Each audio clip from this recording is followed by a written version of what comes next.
सब लोग एक जैसा सोचते हैं। दरबार की कार्यवाही चल रही थी। सभी दरबारी एक ऐसे प्रश्न पर विचार कर रहे थे जो राजकाज चलाने की दृष्टि से बेहद अहम न था। सभी एक एक कर अपनी राय दे रहे थे। बादशाह दरबार में बैठे यह महसूस कर रहे थे कि सबकी राय अलग है।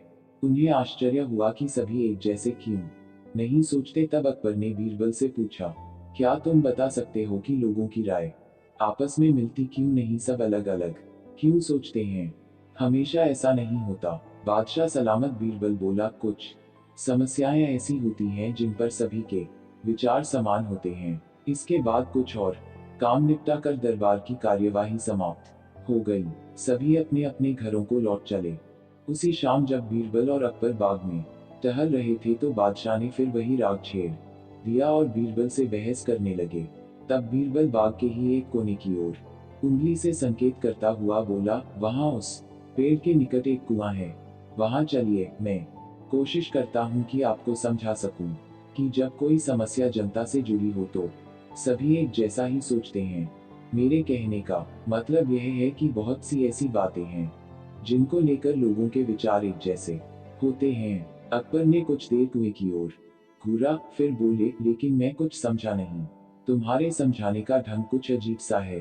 बादशाह जबकि जानते थे कि बीरबल अपनी बात सिद्ध करने के लिए ऐसे ही प्रयोग करता रहता है। सब समझ जाएंगे हुजूर। बीरबल बोला, आप शाही फरमान जारी कराएं कि नगर के हर घर से एक लोटा दूध लाकर बाग में स्थित इस कुएं में डाला जाए। दिन पूर्णमासी का होगा। हमारा नगर बहुत बड़ा है। यदि हर घर से एक लोटा दूध इस कुएं में पड़ेगा तो यह दूध से भर जाएगा। बीरबल की यह बात सुन अकबर ठहाका लगाकर हंस पड़े।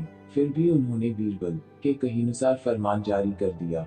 शहर भर में मुनादी करवा दी गई कि आने वाली पूर्णमासी के दिन हर घर से एक लोटा दूध लाकर शाही बाग के कुएं में डाला जाए। जो ऐसा नहीं करेगा उसे सजा मिलेगी।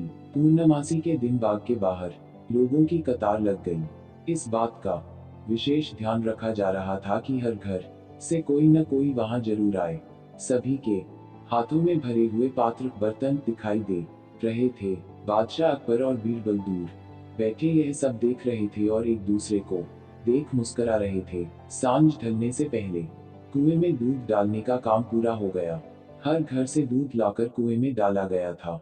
जब सभी वहां से चले गए तो अकबर व बीरबल ने कुएं के निकट जाकर अंदर झांका।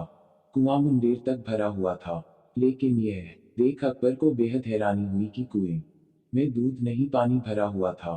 दूध का तो कहीं नामो निशान तक न था। हैरानी भरी निगाहों से अकबर ने बीरबल की ओर देखते हुए पूछा, ऐसा क्यों हुआ शाही फरमान तो कुएं में दूध डालने का जारी हुआ था, यह पानी कहां से आया? लोगों ने दूध क्यों नहीं डाला? बीरबल एक जोरदार ठहाका लगाता हुआ बोला, यही तो मैं सिद्ध करना चाहता था हुजूर। मैंने कहा था आपसे कि बहुत सी ऐसी बातें होती हैं जिस पर लोग एक जैसा सोचते हैं, और यह भी एक ऐसा ही मौका था। लोग कीमती दूध बर्बाद करने को तैयार न थे। वे जानते थे कि कुएं में दूध डालना व्यर्थ है, इससे उन्हें कुछ मिलने वाला नहीं था। इसलिए यह सोचकर कि किसी को क्या पता चलेगा, सभी पानी से भरे बर्तन ले आए और कुएं में उड़ेल दिए। नतीजा दूध के बजाय पानी से भर गया कुआं। बीरबल की यह चतुराई देख अकबर ने उसकी पीठ थपथपाई। बीरबल ने सिद्ध कर दिखाया था कि कभी कभी लोग एक जैसा भी सोचते हैं।